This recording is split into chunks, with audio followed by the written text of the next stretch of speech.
regarding that. In that, we were discussing some big things that he's been doing, in addition to some things in the future.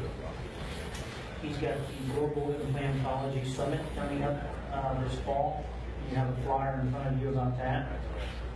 It's probably something similar to this, but probably 100 times bigger and cooler. So I encourage everyone to go. He's putting together an amazing implant practice that I'm sure he's going to touch on, and just doing some awesome things in the implant community, in his local community, and just got some great stuff. So Dr. Shaw is going to take it here. I'm going to jump in the trading spot. I'll take over the computer and you can take the podium.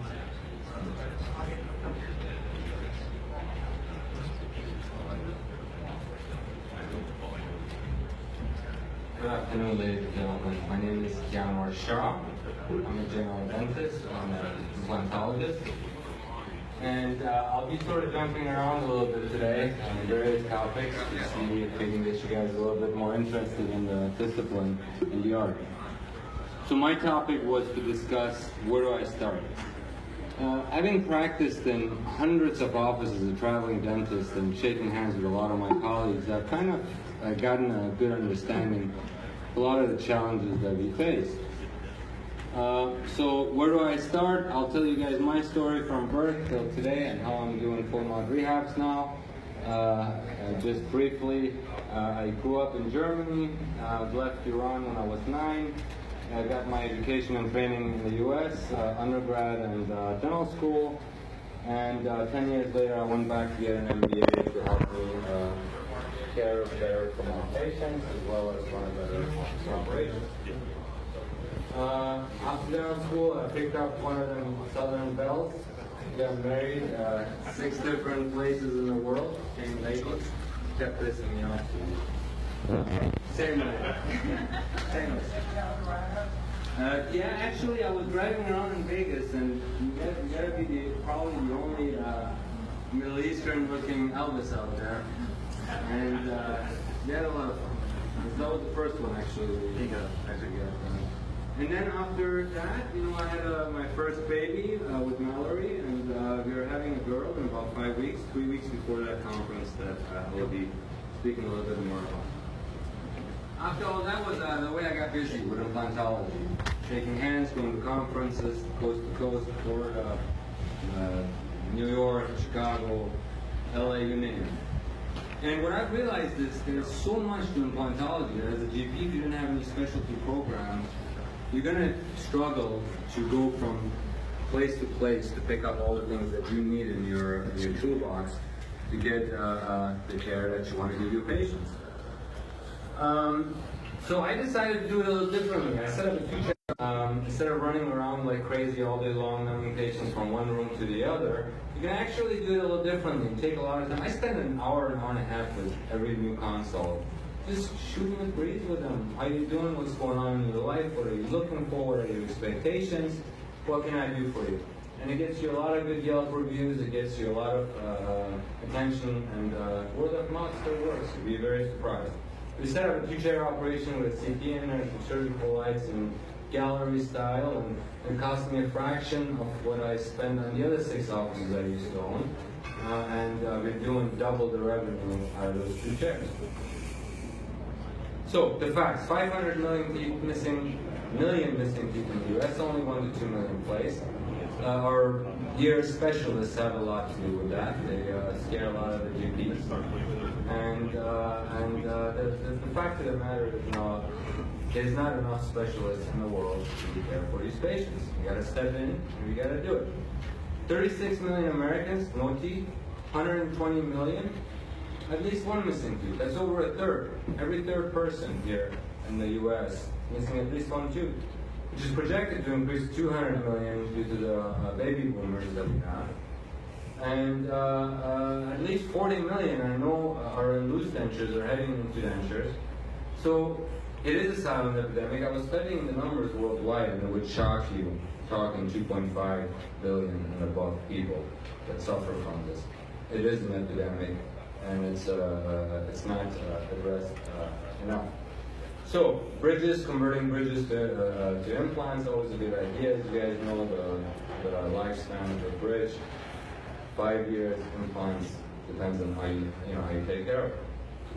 So more and more dentists are getting into it. The numbers are shooting up, mostly in Europe and US. We got about 40% of the healthcare market in the world here, where you guys are. It's a very lucrative business. It's altogether a very, very good business to be in. I practice now 2 to 3 days. I do full-on rehabilitations. And I do essentially what the 6 specialists do myself. And patients come, they have a good time. I see a couple of patients, and it pays all the student loans, the overhead, and whatever the wife does. So here, I'm an implantologist here, right? What would you do here, Dr. Jones? Right smack in the middle. Okay, right smack in the middle. So yeah, don't talk ortho with an implantologist. Regional considerations. We talked about this a little bit. Europe is coming up, Asia Pacific, dragging along, and you'd be surprised what's happening in the Middle East. They are seeking more education. And those are the key factors, mainly education and marketing, to be able to get those treatments. Now, why don't denture patients get implants? There's many reasons. First of all, when you're a denture wearer, let me tell you a little bit about your life. You've been to a dentist for, 10, 15, 20 years, the root canals, the extractions, the crown and bridges, the nickel and diamond, and you get your teeth out, and it's all over. You're excited, and you're in your dentures, and you go along 6 months, year, 2, 3. Humans adapt to plastic just like they adapt to anything else. They get a sore spot, they call the dentist, let me get in, let me get the adjustment. They're already pissed off because they have to pay for that adjustment. That's the most exposure they get. They're out of the system. Sense of relief. No more nickel and diamond. I'm done. I'm okay with my dentures. And then, they see these advertisements for implants for $3,000, $4,000. They do the math. I have 28 teeth in my mouth right now, and there's no way I can pay for it because they don't understand that we can put 12 teeth on 4 implants. So communication becomes very important. And then the fear and pain, naturally, I always tell patients, implants are easier than fillers. You have bone, there's no nerve, like drywall, etc., etc. And then self-diagnosing, I'm too old, then you got to get into the discussion of why do you think you're old? I've treated patients in the 90s and beyond. So, case acceptance. What do these patients want? They don't care about the 6-degree taper and the screw and the apartment. They want to eat, they want to laugh, they want to do what you and I do. They want to enjoy life, no matter what their age is. So you have to communicate that with them.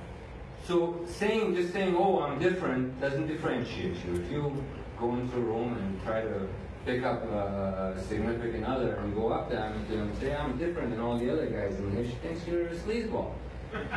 So differentiating means talk different, understand their problems, right? I do a lot of commercials on TV, and I talk and I present, and I get to how do you communicate with someone that cannot answer to you? How do you establish rapport?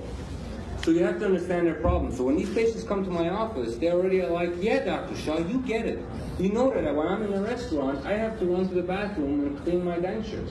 Or I have to hide it from my wife, or I have to change my lifestyle, or I'm scared to smile. You get it. So you have to talk to them in a fashion, if you're marketing and advertising, that you bond with them, thoroughly bond with them, to the point where they come to you and tell you that you understand their pains, you want to resolve it for them.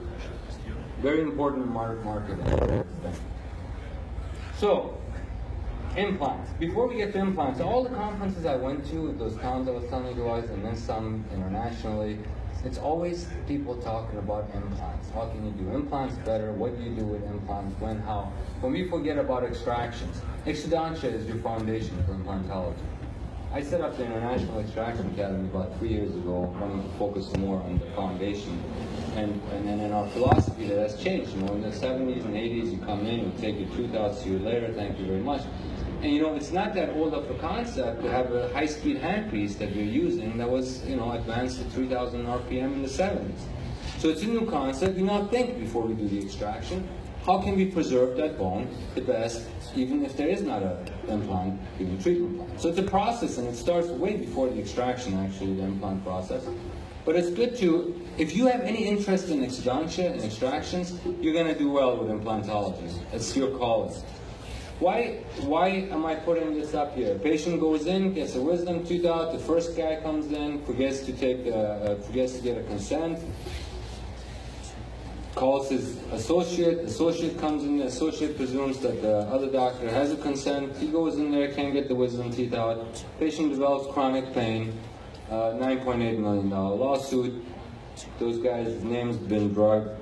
That can be avoided by simple concepts of preparation, preclinical preparation. We set up the International Extraction Academy where we do some online stuff. I invite you guys to visit it. We do 2 different workshops. We like to take doctors that are coming out of school that have interest in exodontia into the implant industry by showing them how extractions are properly done and how you can preserve and how to do guided bone regeneration and those things. But it starts with an online portion, it progresses to a hands-on workshop, and it progresses further into a hands-on immediate implant workshop, and then we do the live shoulder-to-shoulder type scenarios in that capacity.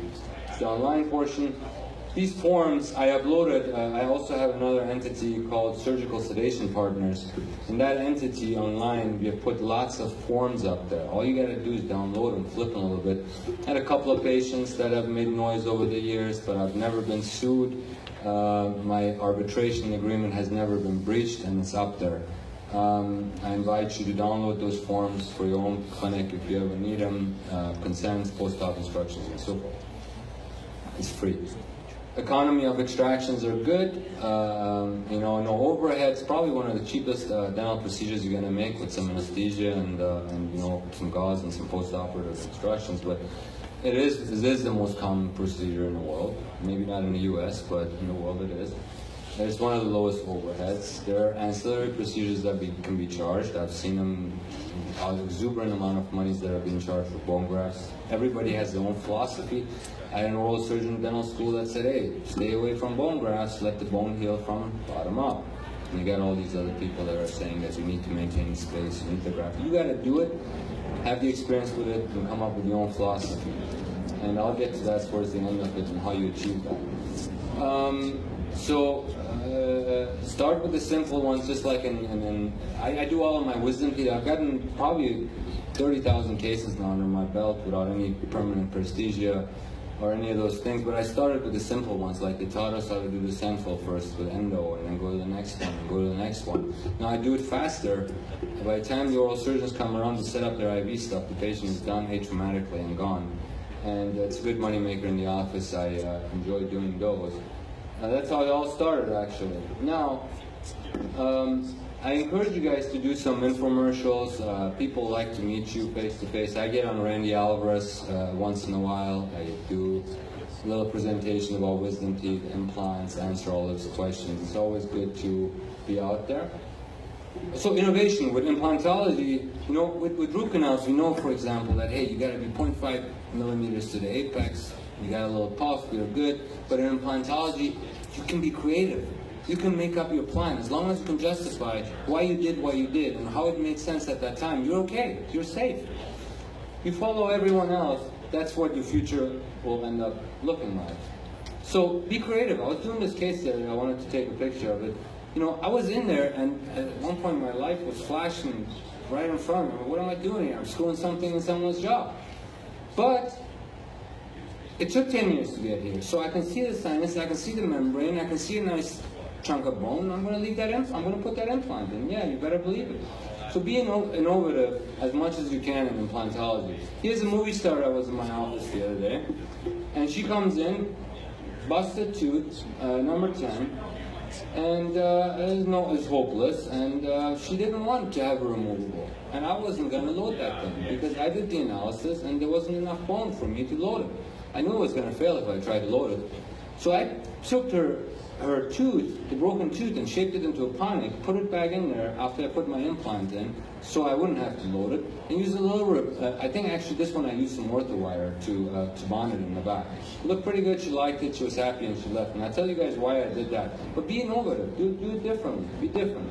So I put it up on the screen. We got some beautiful tools now in radiology, as Dr. Gans will talk to you guys about shortly.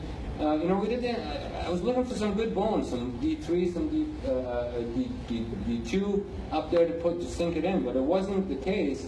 As I only had a little bit of a pocket here of bone, but I was confident enough that I could put it in and bone graft around it and let it sit for a few months and come back to it. So here you see a little bit more of the situation.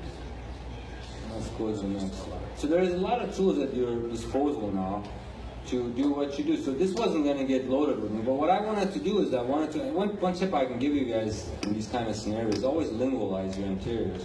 You'll have a little bit more space. Whatever the cingulum, always go parallel to the cingulum. But I was looking to see if I can put this one in here and augment the rest.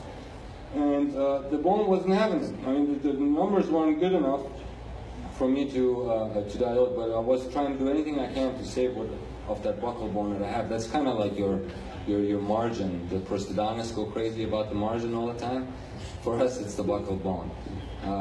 You keep that, you're going to have a lot faster results and don't have to worry about bone augmentation and meshes and screws and all of that.